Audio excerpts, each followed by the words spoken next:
दनाना गांव के पास एक चिड़ी चांदी गांव है, दो गांव है, चिड़ी और चांदी।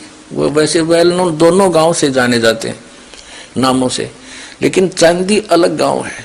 उसमें ज्यादातर मुसलमान थे, तो मुसलमान पाकिस्तान जा रहे थे, तो मुसलमान तो चले गए। वो 2-3 दिन घरों में रहे थे, अपनी सुरक्षा करके चारों तरफ लठ ले खड़े रहे, कोई मार ना दे आके, घर से बाहर नहीं निकले। तो उन्होंने टट्टी पेशाब जो करे थे, वो एक जो टीन था घी का, घी डाला करते उसमें, वो टट्टी पेशाब उसमें डाल गए सारा और उसका लॉक ला दिया। और चलते समय वो निकल गए, वो तो चले गए जैसे तैसे। फिर आसपास के गांवों के लोग गए उसमें बचे हुए सामान को लूटने के लिए। एक दनाने गांव का भी एक व्यक्ति नए जूते पहन के और चला। उसका पिताजी कहने लगा, कहाँ चला तू? 17-18-20 साल का उम्र का था वो। कहने लगा, बाबू पिताजी बोल रहे ना, माल लूट के लाऊंगा। वो चांदी गांव में चला गया। तो उसने, क्योंकि उस समय थोड़ी शिष्टाचार अधिक था, वो एक घर में घुसने लगा तो खूब लिपया पोता बढ़िया सुथरा था, उन्हें जूती बाहर काट दी। अब प्रवेश कर गया घर में सामान ढूंढने के लिए। पीछे तो उन जूतिया ने कोई और पहन गया, वो नए जूते। उसने और तो कुछ पाया ना, उसने सोचा घी का टीन है 12 और लौक लाग रहा है। उन्हें ठाया फट दे सिर पर दरिया और चल दिया पैदल। और 7-8 किलोमीटर है वहां से, चांदी गांव दनाना से। वो 7-8 किलोमीटर पहुंचा, इतने सूर्योदय होने वाला हो गया।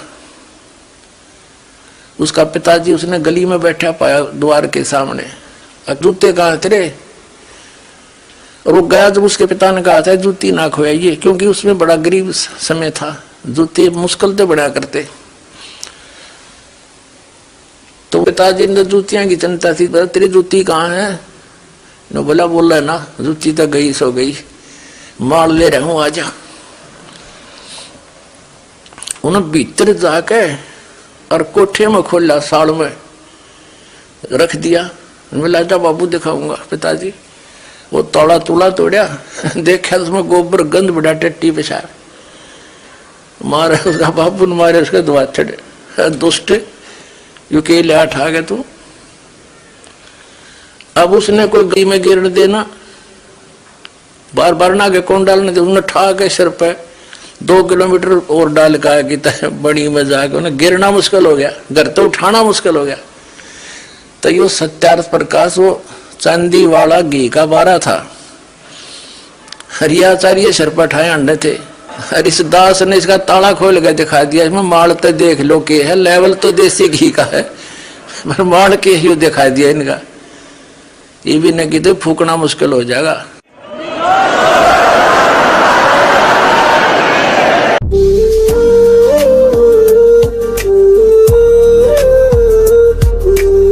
बोलो सतगुरुदेव की जय हो। परमात्मा कहते, तुमने उस दरगाह का मैल नहीं देखा, धर्मराज के तिल तिल का लेखा, एक एक पाई का हिसाब आपने चुकाना पड़ता है।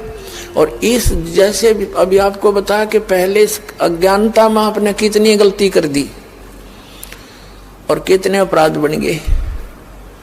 कसाई तक का भी उदाहरण दे रखा है कि सदना नाम का कसाई था, और वो भी अपने जॉब को छोड़ना नहीं चाहता था। कदे भूखा मर जाऊं मैं और क्या करूंगा। भगवान संतों का ज्ञान सुना, पर संत से मिला सदना और प्रभावित हुआ, सारी बातों को स्वीकार किया, लेकिन रोजी रोटी फिर अड़ गई आगे। संत परमात्मा स्वयं आते हैं साधु रूप बना के, अपनी प्यारी आत्माओं को सतमार्ग बताते हैं। कबीर परमेश्वर आते हैं, साधु रूप में बैठे थे।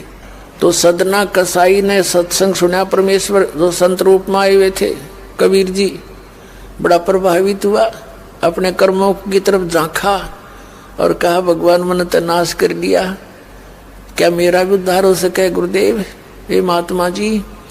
तब संत ने कहा, संत रूप में परमात्मा विराजमान थे, कहने लगे, भाई आगे पाप करो ना और पिछले माफ हो जाएंगे, इस भक्ति साधन से मैं बताऊंगा ऐसे। जी को कर बात बनेगी और तो कोई साधन नहीं रोजी रोटी का।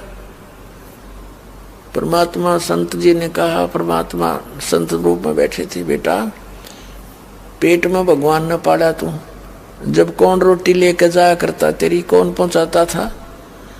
और माँ के गर्भ से बाहर आते ही माँ के सतन में दूध दे दिया, उससे पहले दूध नहीं था, तो क्या अब वो तेरी संभाल नहीं करेगा? लेकिन ये तो एक हमने औपचारिकता सी बातें लगती हैं, क्योंकि हम दूसरे रंग में रंगे हुए। कहने लगा जी मेरा तो काम ना चले, बालक भूखे मर जाएंगे, मेरा तो और कोई काम नहीं, मैं तो नौकर हूं एक कसाई का, और मन्नत यू काम करना पड़ेगा। तो परमात्मा ने सोची भाई ये तो सारे बांध रखे काल ने। कहा, परमात्मा ने कहा बेटा इसने छोड़ दे तू। तो सदना कसाई कहने लगा, महाराज ये कुकर छोड़ो भूखे मर जाएंगे, बालक कर नाम लेना चाहे उठे नहीं, मेरा उद्धार कर दो गुरुदेव, उद्धार कर दो, मैं तो कति नरक में गया। परमात्मा बोले भाई नो दोनों बात क्यों करोगी मेरे? फिर परमेश्वर ने सोचा चल भाई चाह कसूती है इसकी, तो बहुत जबरदस्त इच्छा भगवान में। तो मालिक ने कहा ठीक है बेटा तू नो करिए, एक अपना लिमिट बना ले कि इससे ज्यादा नहीं बकरे काटेगा, जितनी तू ज्यादा से ज्यादा बना ले, पर रही है वचन पे। अब सदना बोला जी ठीक है। उसने सोचा रोज के 5-4 काटने पड़े हैं, हम बेईमान से। कहने लगा अब जी 100 तो ज्यादा नहीं काटूंगा डेली। परमात्मा बोले अच्छा भाई जाते ठीक है बेटा, देख रही है वचन पे, अकजी पक्का हूं मैं वचन का। चला गया। अब क्या हुआ कि उस शहर में राजा की लड़की का ब्याह हो गया, बारात आ गई, और उसमें बकरे दारू चल रहे। मुसलमान बादशाह था, मतलब मांस तो आम खाते हैं, दारू शराब तो नहीं होगी खैर। अब उसके सदना के मालिक ने आदेश दिया कि सदना बड़ा ऑर्डर आएगा जैसे, और भाई ला दिए बकरे ला कर रख दिए 20। अब 20 काट दिए सदना ने, फिर डिमांड आ गई 20 की। और कहने का भाव ये है कि 100 के 100 बकरे कट गए। और सदना ने सोचा भगवान कति पूरी बात बनी, हे भगवान आपने प्रण भी आपने रखा, मेरी तो प्रतिज्ञा भी आपने रखी, मांझ दो के हथियार धर दिए, अकरेगी इज्जत आजत कति नाश हो गया था। इतने में परमात्मा ने क्या, एक बहुत बड़े व्यापारी का रूप बना के पहुंच गया सदना के मालिक के पास और कहा भाई मैंने ऐसे ऐसे कांटेक्ट करना, एग्रीमेंट करना तेरे से, रोज के 20, 30, 50 बकरे चाहिएंगे और मैं ऐसे आगे सप्लाई किया करता हूं। तो बड़ा खुश हो गया वो सदना का मालिक कसाई, कहने लगा भाई ठीक है। और वो बोला जी बाकी एग्रीमेंट कराएंगे सवेरे, तो मैं थक रहा हूं, भूख लग रही है कि मैं खाना खिलाओ और बढ़िया बढ़िया स्वस्थ बकरे का मांस बनवाना। अब कसाई ने आदर किया नौकर के, सदना इधर आ। अब वो सदन कसाई आ गया, खां जी कि एक बकरा काट फटाफट। और बड़ा व्यापारी आया है, बड़ा एग्रीमेंट हो गया है, वो होगा बड़ी बढ़िया अच्छा। और भोजन तैयार करा, भेज रसोई में। अब सदना के तात पैर फूल गए, क्या वाह बात बिगड़ गई भाई, तो ना बनी बात, आज तो प्रतिज्ञा भंग होगी। अब उसने सोचा कि जब बकरा ना काटूंगा तो यो मालिक नौकरी तो निकाल लेगा, और जब बकरा काट दिया तो वचन भंग हो गया, मेरी तो बात बिगड़ गई दोनों तरफ से। तो उसने सोचा एक आदमी का भोजन बनेगा, तो उसने क्या सोचा कि बकरे के नड़े नड़े काट दूं अंडकोश, अब मेरा पर्ण भी रह जाएगा और भोजन भी बन जाएगा एक आदमी का। हथियार उठाया और बकरे के वो नड़े काटने चाहे, बकरा बुलवा दिया परमात्मा ने बोला सदना और देख भाई मर्यादा ना तोड़े, ना जाने कितनी बार तो तू बकरा बन लिया और मैं बना कसाई। और देखियो मैंने तेरे गल काटे हैं, तेरे को ऐसे नहीं काटा जैसे तू काटने जा रहा है। अब सारी रात तड़प कर मरूंगा मैं, तन्ने भी फिर मैं ऐसे ही काटूंगा तेरे को, ये देख लेना। अब बकरा किस सदना किसके बकरे काट रहा था, हाथ मत कर छूट गई, कप्पा खड़ा खड़ा बकरा बोले ना कटर बैठ गया रोए। मालिक ने बाट देखी, रसोई में आवाज लगाई, रसोई से संदेशा गया जी अभी तक आया नहीं, मटेरियल पदार्थ नहीं आया, बनाऊं क्यों कर। खुद मालिक गया, सदना से कहा कि सदना क्या करे, तूने काटा नहीं बकरा। मैं नहीं काटू मालिक, मैं नहीं काटू। उसने सोचा ये तो दुश्मन है, ये प्रसन्न नहीं है मेरे इस एग्रीमेंट से, ये काहे का नौकर है। अब ला तू नहीं काटे ना, मैं काटू। उठा गुस्से में सदना के दोनों हाथ काट दिए उस कसाई मालिक ने, अरे एक मारी लात करते पार काट दिया। अब जैसे भी ट्रीटमेंट वगैरह करा करो का, महीने 2 महीने रो पीट कर उन्हें सोची क्या करूं भाई। उसने सोचा चल पड़ी यहां से। उस संत ने कहा था मैं वहां जगन्नाथ के मंदिर में रहता हूं, वहां आ जाना। उस जगन्नाथ के मंदिर की तरफ चल पड़ा कि भाई परमात्मा ने जब इतना चमत्कार दिखाया है, बकरा बोलिया, इसे बुंडे काम ना मैं तो कदे भी ना करूं, मरो से जीवा से भूखे मरे। आदमी की कही तो ना जच्चे पर वह तो सच्ची होगी, सामने तो जुल्म हो गया। यूं तो बहुत बुरा जो है ना एक रूटीन है, यूं नहीं करें भाई कति भी। संत साची के थे वो उस दिन जच्ची उसके, उस गुरुदेव के पास समाधान के लिए चल पड़ा। देख कहाँ तक बिजली गिरती है इस बुंडे कर्मों से, कैसे फिर जो मालिक परम संत की शरणमा जा रक्षा कैसे होती है। अब वो चला जा रहा था, पहले सरपंच नहीं होते थे, नंबरदार होली सोली होता था गांव का, और 5-4 गांव में से एक गांव वाले व्यक्ति नंबरदार को कोई विशेष और पावर दे देता था राजा, जिस वो दंडित भी कर सकता था।